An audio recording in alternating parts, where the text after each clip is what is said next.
दोस्तों, कल से एक अच्छी खबर चल रही है और ये खबर उसी अनुमान के अनुरूप है जो मैं पहले से ही बता रहा हूँ कि 2024 का मॉनसून इस बार बेहतर रहने की संभावना है। और मैं तो ये भी कहूँगा कि कुछ आशंका दक्षिण और मध्य भारत के जो पश्चिमी इलाके हैं, जिसे पश्चिमी घाट कहा जाता है, मुंबई से लेकर गोवा और मैंगलुरु, साथ ही साथ त्रिवेंद्रम, कोचीन, यानी केरल से मुंबई के बीच में पश्चिमी घाट पर कई इलाके ऐसे हो सकते हैं जहां पर इस बार मानसून के दौरान बाढ़ की विभीषिका का भी सामना करना पड़ सकता है। उसकी वजह यह है कि इंडियन ओशन डायपोल भी पॉजिटिव हो रहा है। इसके बारे में एक अलग से वीडियो करूंगा डिटेल में, जिसमें मैं बताऊंगा आपको कि किस तरह से इस बार एल नीनो नहीं रहेगा और ला नीना का प्रभाव, ला नीना का इम्पैक्ट भारत के मानसून पर दिखाई पड़ेगा। आपको बता दूं कि Asia Pacific economic cooperation APEC जिसे कहा जाता है शॉर्टकट में, उसने कल अपना एक अनुमान जारी किया है जिसमें ये बताया गया है, मेरे ही उस जो मैं भी बता रहा था पिछले दिनों से, उसी अनुमान को एक तरह से पुख्ता किया गया है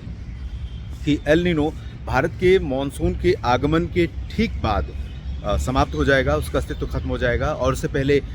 जून में संभवतः ये एनसीओ न्यूट्रल की कंडीशन में आ सकता है। और उसके बाद अनुमान ये है कि ला नीना आ जाएगा अस्तित्व में। ला नीना मतलब कि समुद्र की सतह का तापमान औसत से नीचे पहुंच जाना, और ये स्थिति अगर हुई तो भारत का जो मानसून है, और ये स्थितियां जुलाई के आसपास होंगी, जुलाई में जब इस तरह की स्थितियां होंगी तो भारत के मानसून को प्रशांत महासागर की तरफ से ज़बरदस्त सपोर्ट मिलेगा। और जो ट्रेड विंड्स आती हैं प्रशांत महासागर से भारत की बंगाल की खाड़ी या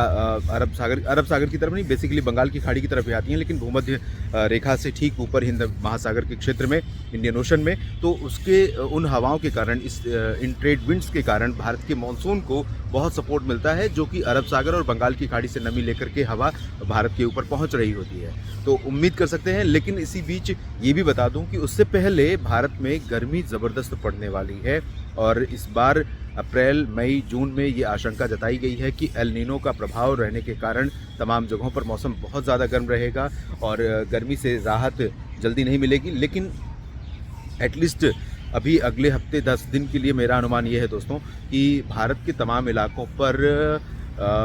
टेम्परेचर में थोड़ा सा कभी गिरावट तो कभी बढ़ोतरी देखने को मिलती रहेगी। वजह यह है कि उत्तर भारत के भागों पर WD के आने का सिलसिला, अरब सागर और बंगाल की खाड़ी की तरफ से नमी का फ्लो, ये सब कुछ कहीं ना कहीं एड ऑन करता रहेगा मौसम में, मौसमी सिस्टमों के डेवलप होने में। और मौसमी सिस्टम डेवलप होंगे तो हवाएं ऊपर जाएंगी तो बादल बनेंगे और प्री मानसून का स्पेल, शॉर्ट स्पेल हमें बीच बीच में देखने को मिलता रहेगा। जैसे कि इस समय दिल्ली में कल मौसम साफ था और आज देखिए बादल छाए हुए हैं तमाम जगहों पर, और बादलों की वजह से धूप का असर कम है काफ़ी। और इसी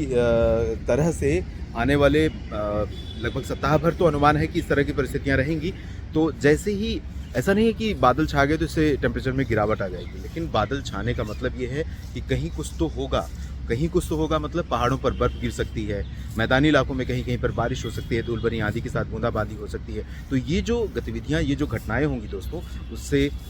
बढ़ते हुए टेम्परेचर को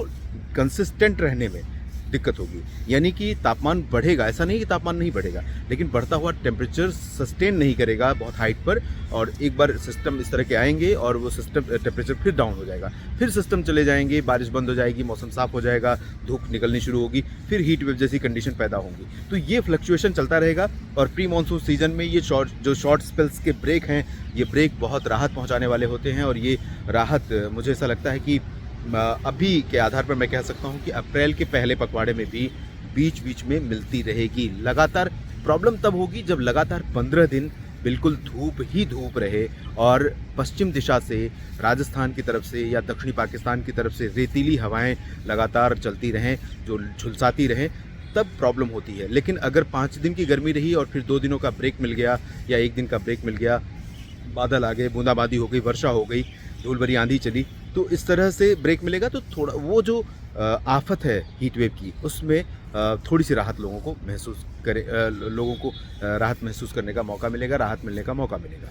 तो फिलहाल अच्छी खबर मानसून के लिए है, लेकिन थोड़ा चुनौतियां भी बढ़ेंगी, क्योंकि अच्छा मानसून या ज़बरदस्त मानसून जब होता है तो भारत के मानसून पर, भारत के मौसम की चलते चुनौतियां भी बढ़ जाती हैं। तो आपको उसके लिए भी सतर्क और सावधान रहना होगा। बताएंगे आपको डिटेल में कि एल नीनो कब, बढ़ने वाला है, कब घटने वाला है, कब ला नीना आएगा या कब न्यूट्रल कंडीशन बनेगी, इंडियन ओशन डायपोल कब एक्टिव होगा, और उसके बाद मानसून पूर्वानुमान की भी बात करेंगे। बने रहिएगा लगातार मौसम तक चैनल और न्यूज़ मीडिया मंच पर। जानकारियाँ ठीक लगे तो वीडियो को लाइक और शेयर कीजिए और कमेंट बॉक्स में अपनी प्रतिक्रिया देना ना भूलें। साथ ही चैनल को अगर आपने सब्सक्राइब नहीं किया दोस्तों तो ज़रूर कर लें, क्योंकि तभी आपके साथ मानसून की जितनी बातें हैं, मौसम की जितनी बातें हैं, मैं कर पाऊँगा और आपके साथ शेयर कर पाऊँगा। धन्यवाद।